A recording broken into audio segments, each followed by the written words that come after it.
Hey guys, we're going to get to our conversation here at Sports Spectrum with Matt Forte in just a moment. But Matt, I got to tell you about what Athletes in Action is doing, the sports ministry that's around the world, over 80 countries, professional locker rooms, college campuses. But take a moment here and think about this. And Matt, I want to hear what you think. Imagine if you didn't have access to God's word or had never even seen a Bible. That's the reality that athletes around the world are facing today. And I know it's something that you don't want to ignore, and it's something I can't ignore either. Absolutely. God's word sustains us, and it's so necessary and essential to our everyday life. As the scriptures say, that man must not live on bread alone, but on every word that proceeds out of the mouth of God. And that's straight from the mouth of Jesus. And essentially it's true. We need the word of God each and every day of our life to be our source of all resources.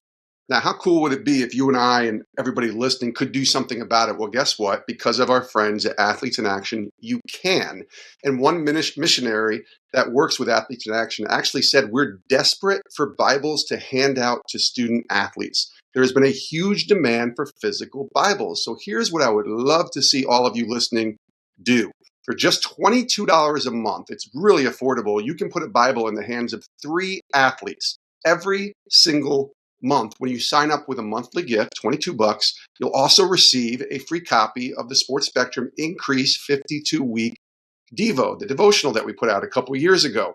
Here's how you do it. Simply text the word sports, SPORTS, to 71326 to help provide Bibles to these athletes today. Imagine how your gift could actually change an athlete's life by simply getting them a copy of God's word. So text the word sports, SPORTS, to 71326, sports to 71326 to help now, or you can visit the website athletesinaction.org/spectrum, athletesinaction.org/spectrum. Message and data rates may apply, available to U.S. addresses only with Athletes in Action. Good morning, good day, whatever time it is where you are. I'm Matt Forte. This is Sports Spectrum. I'm here with Jason Romano. And Jason, we got somebody on here who is fast. This dude is fast. I'm Really telling you, fast. man. He is a Olympic medalist, Daniel Roberts. Welcome to the podcast. Great to have you, brother. Yes, sir. Yes, sir. Thank you guys for having me. I'm honored to be here. Yes, sir. So let's get to it. I want to start off with talking about, since a lot of football guys do run track, not a lot qualify for the Olympics, but we use it. Like I did in high school, I literally told my track coach, hey, I want to run track, but I don't even want to run in the meets. I just want to get fast with football. Yeah. And then he was like, okay, but you got to run in the meets. But you were dual sport. You were playing football and running track in high school, but yet, walk us through that moment. Did you think like football is my sport, or were you kind of still up in the air between both of them? Well, I guess starting off, I'll go even before high school. Like football was my first love, to be honest. Like before I knew anything about track and field, there was no other sport to me. Like there was one Christmas, I think it might have been like second grade. I literally asked my parents, like, I don't want any gifts, just sign me up for tackle football. Like that's all I want. So it was like something I really, really wanted to do. And since then, I loved it. I mean, I was really good. I was always a smaller guy. So speed had to be my thing, or else I wasn't going to be very good.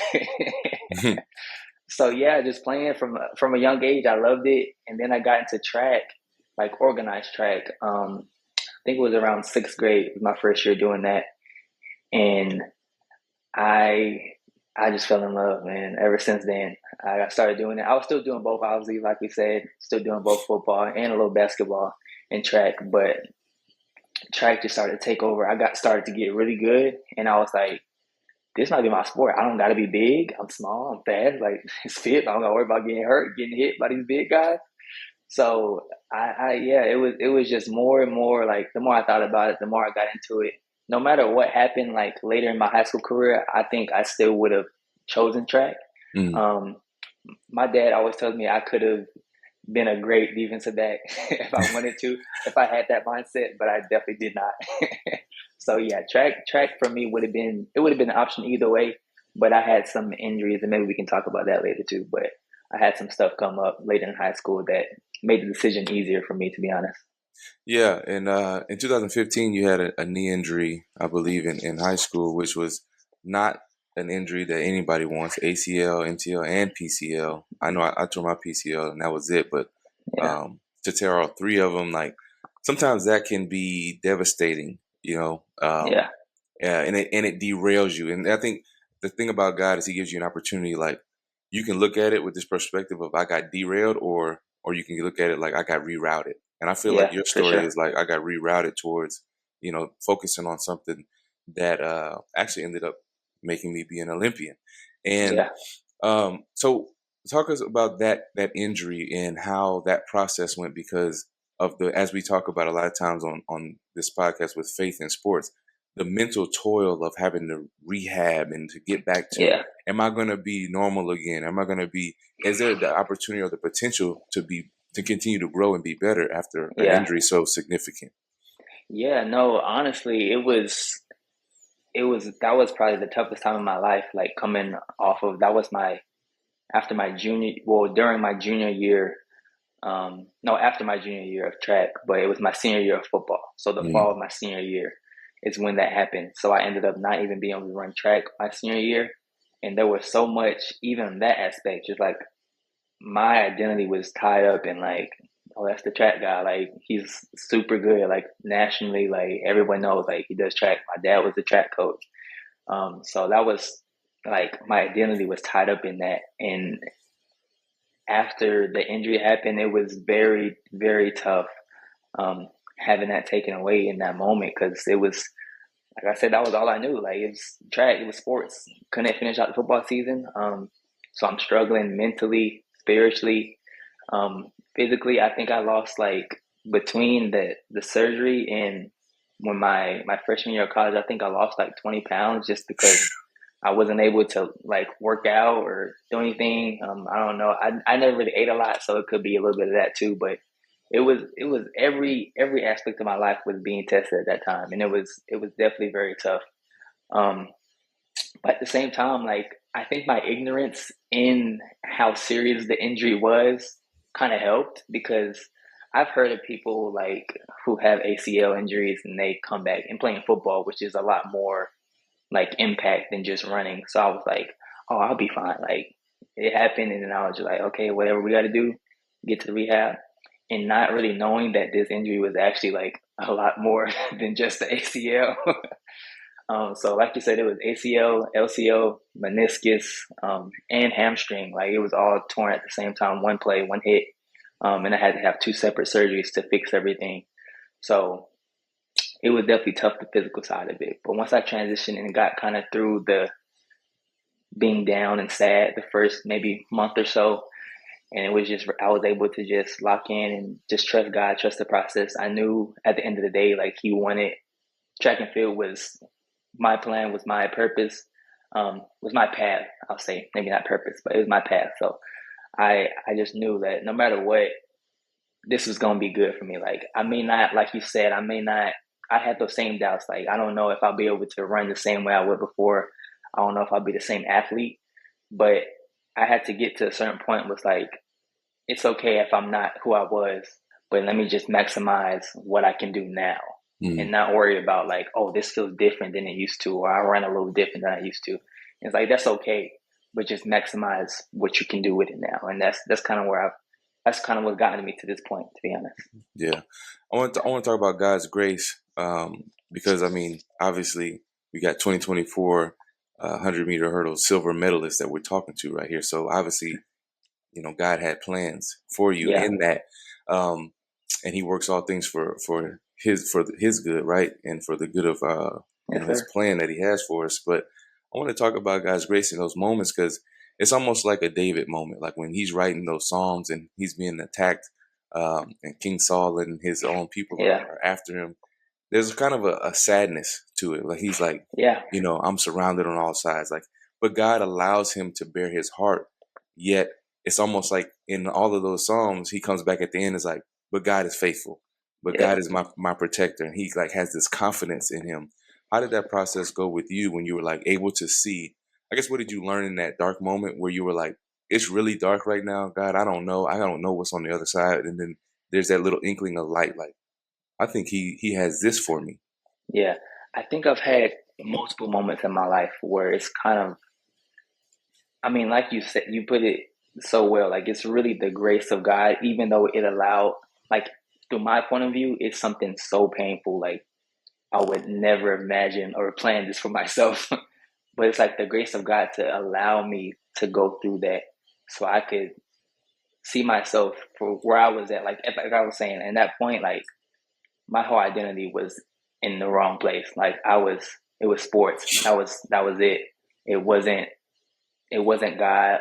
I mean, I still had like a solid faith and foundation. It was 100% there, but like my identity was wrapped up in my success on the track and how fast I ran, how many races I won, the scholarships. That was like who I was. So in that moment, I think God, in His grace, allowed me to see myself for where I was at and actually understand where I was at. And because if I never knew where I was at, I would never be able to make the necessary changes in order to grow and get to where I'm at now. And there's obviously still things, we're always growing, I feel like, in faith, but there's still things that can be changed. But in that moment, it was such a, like, I realized how much I was dependent on track. Just like all of my friends was through track. Like I was saying, my whole identity, and it had to come to a place where it was faith first, it was God first. I feel like He still reminded me of that to this day, like constantly. But yeah, in that moment, it was like, this sucks, but like, thank you, God, for allowing me to see. Because Mhm. without this happening, if I would have went on and had the season I wanted to, there's no telling what type of ego or pride I would have had. You know what Yeah. I'm saying? So it's like the grace that He had to allow me to go through that, and then still bless me with those things that I wanted and desired after. It's really a beautiful thing, for real. Yeah, it's amazing how God uses loss for actual gain. It's Oh yeah, crazy. Like my yeah, entire career, like starting out, um, Jason, I won all the championships. Like youth yeah, football league, junior high, high school, like we won all the championships. And like as soon as I got to college, it was like college through pros, it was like one playoff game in 10 years of NFL. yeah, Uh, but in those losses, like you learn so much, and there's humility in it. Even if you're yeah. personally excelling at something, and it's a Hmm. team loss, like you're learning in those moments. So, um, I don't know what I would have been like. God revealing to myself what kind of character I have if you're always winning. Yeah, Like exactly, I wouldn't be the exactly. same guy. I'd probably be more arrogant. I'd probably be because God knows us better than we know ourselves. So He Yeah, gives us the capacity to hold certain yeah, things, and we have to hold them loosely. So talk to the yeah, young athlete, talk to the younger Matt, the younger Daniel, the younger Jason about being a young athlete and having your identity not wrapped up in what you do and it being who you are. And how do you continue to go on that path of saying, Lord, I'm what you say I am, but I'm not yeah. what you've given me the grace to do. Yeah, no, for sure. I think it's an interesting balance that we have to find as athletes, um, because a lot of times for most of us these are like gifts that we've been given. Like we're athletic, we're fast, we're big, we're strong. Um, but at the same time, we get caught up in the gifts and we get caught up in the blessings, and it's like forget who I got them from, you know. So what I would say to them would be like, don't ever get so caught up in what God has given you that you forget to acknowledge Him first. Because that's what happened to me, and it led me down a path of a lot of selfishness, a lot of pride, a lot of ego, and a lot of sin comes with that. So when you know who you are in Christ first, when you know that your whole life, not just sport, can be used to glorify Him, it changed the way you think, it changed the way you treat people, changed the way you interact and react on the field or on the track or on the court. So it's like God wants to use all of you, not just the sport. So it has to start there. And the sport will be a byproduct of that, especially when, like you said, you have the discipline and you have the work ethic and you have the talent to go with it. Yeah, one of the things I heard when I was young that I didn't realize until actually till I got injured in college when I had my first like serious injury and had to require surgery was that uh, I think we were at a chapel and a guy was preaching. He was telling us, he said, "You are not your gift," and I was like blown away at that. I was so convicted, Yeah, and I was like, man, yeah, like it's literally something that's been given to me. Like it's not, that's not all that there is to me, and I have to yeah, obviously use that to glorify God in the right way. Yeah, I feel like it's hard. It's hard too when just to like, especially being such a high level athlete. Like you, I mean, you hear about like you have to be. People say you have to be almost like obsessed with it in order to get to that level. Like, and it's like I was saying before, it's such a hard balance. Like you have to put in so much work in stewarding the gift, but at the same time, it can't become like this is it, this is everything, and you neglect everything else in your life. So no, I'm 100% with you, man. Yeah. It's tough, but yeah, It's a balance, and I feel like that balance, and I know that balance only comes by one way, yeah, because we talked with another Olympian and a few weeks ago, and we were talking with her and talking about the balance of how much discipline it takes to, because she overcame cancer and went yeah, back into um, even having a baby and then having to train to get back to the yeah, Olympics and things like that. And it becomes obsessive, yet you can't obsess over it. Like you have to have that yeah, balance. And it yeah. comes to some kind of routine that you have to have. Like all athletes have a routine. Hmm. And when we implement God into that routine, not as a portion or a part, when he becomes the center and the focus of it, I think that's when we Hmm. really take off and are allowed to balance it. What have you seen for yourself as, and what is your daily routine began to look like over the years? Honestly, recently it's been kind of like we were just talking about. I feel like I've had so much discipline on like the track side, like whatever I'm eating, like working out at a certain time. Now I'm starting to focus a lot more on like the spiritual disciplines, like making sure first thing in the morning, if not first thing, right after my weight session in the morning, I'm reading for 15 minutes and writing a little bit down. And just doing that consistently, getting the word in me consistently, change the way I think, renewing my mind in that way. And then no matter if it's on the way to practice, because I have about a 20-25 minute drive. So I try to do at least like 30 minutes of just prayer and worship, like put on worship music and those consistent things just throughout the day, just thinking about God, just worshiping him, telling him he's good. Like even when there's things I'm going through, like things I'm praying for, just knowing, like trying to get in that spirit of worship. And a lot of it, honestly, is more for me because I feel like I've dealt a lot with pride. I've dealt a lot with selfishness and ego. So it's like I have to constantly like be humbling myself and be like, God, this is you. I can't do it without you. Like I need you. Whatever you're doing, help me to trust that wholeheartedly. And I have to ask that every day because like I can pray that last night and the next morning I'm already complaining about something. So it's like, this is a Yeah. constant thing every day, setting those things up to where like it keeps you on the schedule. Obviously you want it to be like genuine time you want to spend with God, but I feel like having those disciplines helps you get in the rhythm of like spending time with him daily. And that's where I'm at right now. Yeah, yeah. Pride is so sneaky. I think I identify with that because of how subtle it is, and you don't really realize it until sometimes, especially it'll be too late, and you're like, man, why did Yeah. I talk to that person that way, or why did Yep. I react in this matter? And Yep. you gotta, kill the flesh daily. 100%. Um, when it comes to your faith background, how did that take shape? I know sometimes people grow up in church. Some people, may have never, been in a service until they got to college or things like that. What was that story like for yourself? Yeah, mine was very early on. My parents raised us like we knew out the womb that it was God over everything. So they did a good job, especially with me growing up and being in sports because my dad was a coach. I have three older brothers and an older sister and a younger sister, and we all did sports. So it was a big sports family. So we were all in something, whether it's basketball, football, track. Um, and they just made sure that we knew, like, no matter what type of success you have, like, glorify God, like, just give God your all. So that was, I feel like that was very helpful early on, and that honestly is probably what got me through those early, like the surgery, those years in high school, and kind of like finding my identity in that way.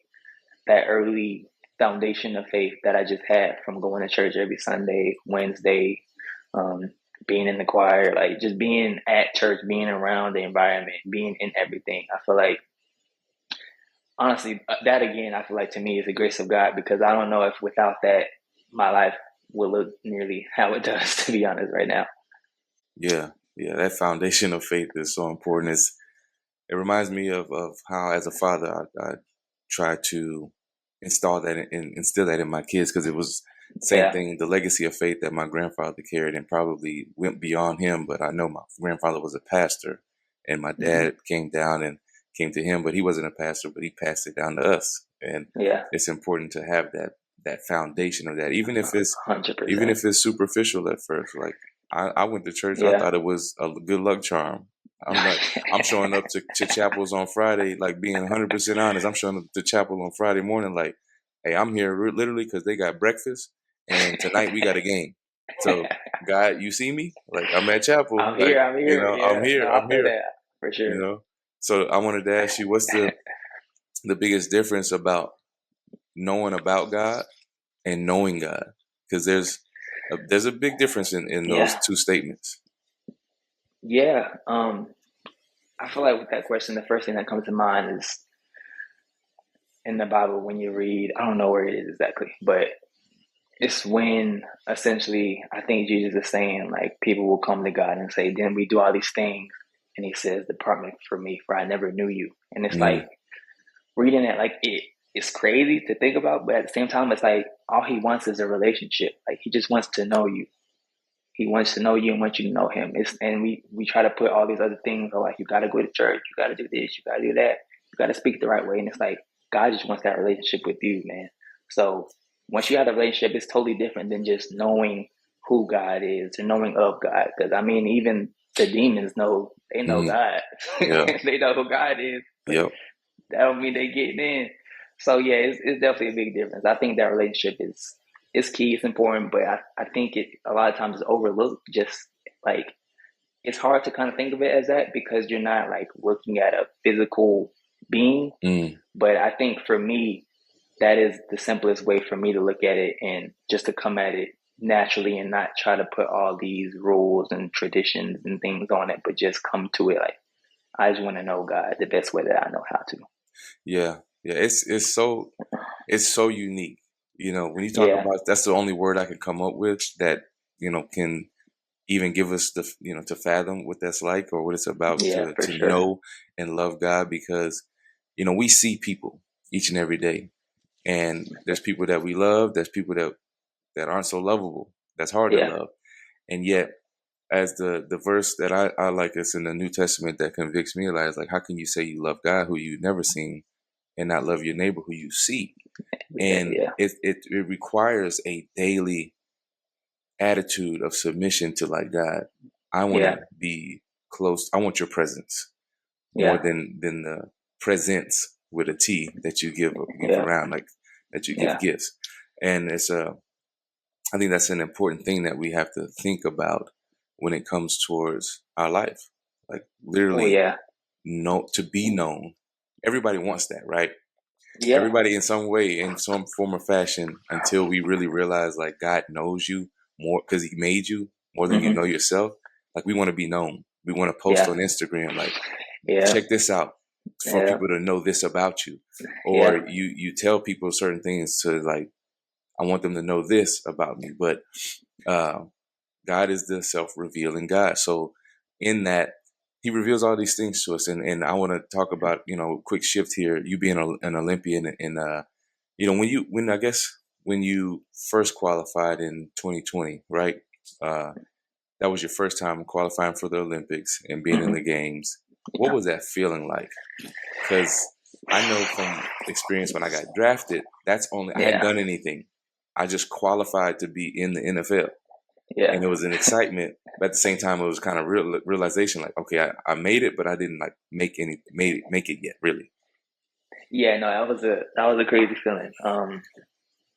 It's really, I can't even really put into words like what it feels like, because for us, like the Olympics is like that's the biggest thing in track and field.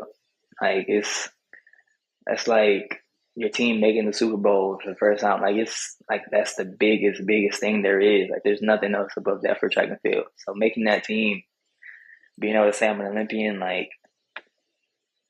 it was a crazy feeling, man. I can't. I don't even know what to say. It was insane making that team. So I just got back from Paris, London and Paris with the family, and the Paris Olympics. What was that experience Yeah, like being that it was your second time qualifying, and yeah, then you get to earn, a silver medal? How was that? yeah. No, Paris was great, man. Tokyo was very different in the experience actually there at the Olympics, with it being the COVID Olympics and all that stuff. So there was no fans. None of my family got to come out. So honestly, as far as the experience being there, Paris felt like my first one, and Mm, it was amazing from the first day there to the last day before I left. My family was able to come. My parents, my wife, the village. It was cool just being there, seeing all different countries, different athletes, hanging out with them, getting to know people. It was an amazing experience, man. And then obviously just the opportunity to be at another Olympics, like that's even more rare, making two Olympic teams than just one. So it was all a blessing, man. It was a great experience all around for sure.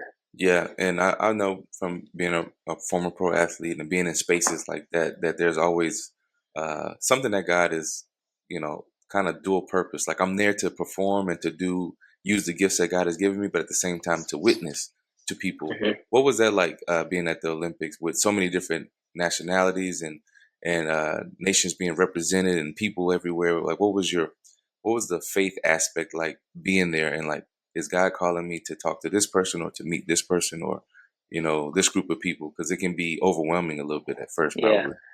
for sure. Honestly, the village alone can be very overwhelming. Like it's something going on Mm, every hour of the day, and it's crazy. People outside walking all day. So the biggest thing for me was just being aware, like not like walking around with headphones in, like looking down at my phone, but kind of just being aware of not just the environment, but just like the spirit, like what things are going on. There was a few moments that happened um, in the village that kind of lead me to think more of my experience there in Paris this year was almost again like God revealing things to me about myself for what He wants and needs from me, not so much like what He needed me to do in that moment. I think I talked about it a little bit on the podcast with Lecrae, but I met a guy there who knew Lecrae, and that's how the podcast and everything came to be. But I met a guy there. It was super random. I was at like one of the food trucks they had there, just watching some film from either practice or my first round race or something like that. And it was one of the athletic trainers for the water polo team, the men's water polo team. He saw me and he was like, "Hey, what you watching?" And we just started talking, chopping it up, mentioned faith, started talking about Lecrae, all those type of things.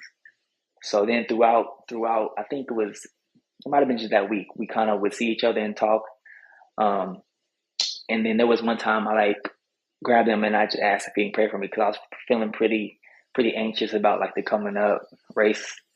Um, and I was like expressing how I felt, and he pretty much just told me like I was asking him to pray, like help me not to make this about me in that moment. And then we talked a little bit more, and then he said back to me, he feels like this moment is about you. And this was before my races. mm. So I heard that and I was like, that's interesting. I mean, I'm trying to be humble, I'm trying to, I'm trying to, No, it's not about uh, you. yeah. But then after the race, I don't know if you guys watched it or saw it, but it was a crazy race. It was technically probably my worst race ever in history. I hit so many hurdles, like I was just all over the place, but I was just running, just going. Get through the line, tumble. See, I got silver medal, and it's like I'm cool. I don't care what it looked like. I got a medal. But then after that, I kind of was reflecting again on that conversation with him and what he said, and it just hit me like out of nowhere that night, and it was like God essentially was saying like, look at what I can do through you, even when you're not perfect. Mm, And that was, and when it just hit, I get chills right yeah, now. Like it yeah, just hit me, and I was like, dang, because I've always tried, not even just sports wise, just in my faith, just as a person, just as a friend, like I gotta be perfect, gotta look perfect, like I gotta represent God the best, like that type of thing. It's like it's not even all about that. Like God just wants to use you, just give him yeah. your effort, give him your all, and that to me was like if there was one moment that was like that was my purpose for being in Paris at the Olympics, it would be, I'll say, that moment for sure. Yeah, that's big. I think a lot of athletes will probably identify with that because of the perfection aspect of Yeah, for sure. that's your goal. Like sometimes, I'm not gonna have a perfect game, but like you're still Trying trying to attain that. And it's Yeah. like one of those ugly wins in football. Like there's been so many. Matter of fact, there's a game against the Lions opening day of like 2010, and I set like records in this game. If you look at the books, it's like, oh man, he had a great game. Man, I had 2 fumbles that were like costly in the game, and the game wouldn't even been that close if I probably hadn't fumbled the ball. It was an ugly game, but you broke records. So it's like, man, in your imperfection, God is like, look, man, I got you. I'll step up and just represent me because you don't have to be perfect because I am, But 2028 Los Angeles, what are we doing and what are our thoughts about for that one? What's our goals and things like that? I say our because, you're part of Sports Spectrum now. So it's like,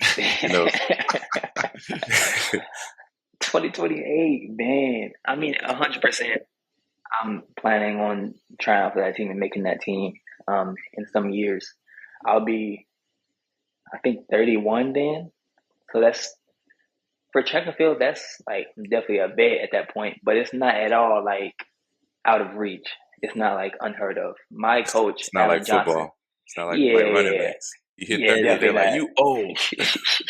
No, it's not like that at all. Honestly, for hurdles, the prime is like upper 20s, like 27 through 30. I have a friend, Freddie, who made the Olympic team as well. This was the second team ever making, and he just turned 31, I think. So he's running the fastest he's ever ran. So it's like, for me, I feel like it's definitely doable. My coach, Alan Johnson, he was the Olympic medalist in Atlanta in '96. And he has, I think he ran until he was like 39. So I'm like, I mean, I don't know if I want to run that long, but if I hit 34, 35, I feel like I'll be good. I'm 39 now. If I ran, I'd probably rip my hamstring off. That's what I'm saying. I'm like, I feel banged up right now. And that's another 10 years, 10 plus years. I'm like, I don't know how he did that. But yeah, no, LA is 100% the goal. Obviously, being the Olympics in America is going to be big. I feel like that would be an insane thing to have more family there. Just the fans, I know, would be crazy. The whole experience would be crazy. So that's 100% the goal, is being healthy through then, running my best, and just see what happens. Absolutely. Jason? Yeah, I hope we're able to be covering the Olympics for Sports Spectrum in 2028. That would be amazing to be able to go, because the events just being in LA would be awesome. Daniel, this has been so good. I got to ask you a very weird and random question, just because I'm listening the whole time and I'm looking at you and I see a beautiful piece of art over the right side of you and a guitar on the left side. And I'm like, does Daniel Roberts have a musical side or an artistic side to him, or I heard he said choir earlier. I did hear that. Yeah. Or are those just props? Like, what's going on behind you? I will say right now, this is definitely just a prop. But I mean, the thing is, I 100% have a musical side and artistic side. I wish I could play guitar. But no, I do some like beat making, and I've written some songs and stuff just for myself, just because I love it. I've always loved music, and this, I don't know, I just enjoyed art. I actually got this made. It's based off of a Bible verse, "The tree planted by the water." Dang, I can't remember the verse right now. I'm going blank. But that's what this is based off of. So I'm a big art guy, big music guy. Okay. Yeah. So I was like, those are good props, even if you're not. Like, you got those right to your left and your right there. When you get more time, maybe you can learn how to strum the guitar a little bit. Yeah. Maybe I know the real question is, will he be on a Lecrae song, as a feature? Let's go. Hey, I got some work to do before that, man. But I'm gonna hit him up for sure. You got the connection now, so there you go. That's awesome. All right, last couple of questions. We ask these all to our guests, and for us, I think you mentioned a few verses in Scripture. Is there one that's Daniel Roberts' Bible verse that he clings to, that he thinks about a lot? Yeah, for sure. One big one that has been pretty vital for my life since at least probably college, at least. Isaiah 40:31, and we will rise up on wings like eagles. So that verse, it honestly is like the reason for my for my Instagram name, Rise of D-Rob. Yeah. So it's kind of hitting on that, and it's like, because I feel like through my life I've had a lot of ups and downs, but it's like keeping that reminder, like we will always rise up. Like at the end of the day, our faith is what matters. At the end of it all, we gonna rise at the end of the day. So yeah, That's good. that's Hey, the main tell one us a for little me. bit about the anomaly. I forgot to mention you're a that as podcaster well. too. Yeah. Normally, we've had one season. Me and a good friend of mine, Avery Jackson, he's a basketball coach in the area, and we just talk about kind of just the interaction and the intersection of faith and sports. I mean, similar to what you guys do. Let's go. Try to bring different aspects with me being still a current athlete and him being the coaching side of it, like talking with parents and everything, other coaches, authority, just mindset going into practice and games. It's something I enjoy to do. We just started, I think, this year. So we had one season. We're trying to start getting season 2 rolled around, man. So I'm excited about that. But yes, the Anomaly, it's on YouTube. People can check it out if they want to. The Anomaly Podcast. Yeah. Yes, sir. Check it out. We'll definitely do that. Last question. How can we be praying for you? What you're going through right now? I know our audience loves to keep the people that we talk to in prayer. I know Matt and I do as well. What can we be praying for Daniel Roberts for right now? Yes, I have probably a couple of things, to be honest. I would say just my marriage. I'm doing a lot of growing and just learning how to be a husband, learning how to serve, learning how to love the right way, and eventually be a father one day. So wisdom in that area. And on top of that, I would say I'm in a in-between space with contracts coming off of last year. So renegotiating those things. So just trusting God, trusting the process. Just pray that He gives me favor with some people and some things happen. Absolutely. Well, you're on the podcast with the right guy with regards to your marriage, because Matt and his wife Danielle lead our marriage ministry at our parent company with PAO, which we'll tell you about when we stop recording here. But pretty cool stuff. And so, yeah, For sure. How about that, Matt? Like, there's a lot there. What a great conversation. That's awesome, man. Yeah, thanks for giving us your time, man, and being on Sports Spectrum. Oh yeah, I appreciate you guys again, man. Thank you. Hey, thanks for watching Sports Spectrum here on YouTube. You can click our next video, or you can check out our website, sportspectrum.com.